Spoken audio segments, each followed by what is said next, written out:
আমাদের বিরুদ্ধে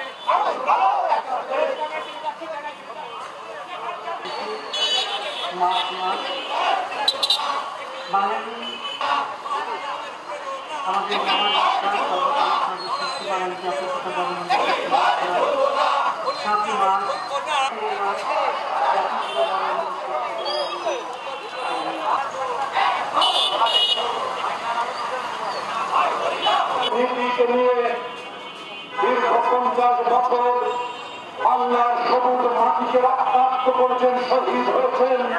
আজকে আমরা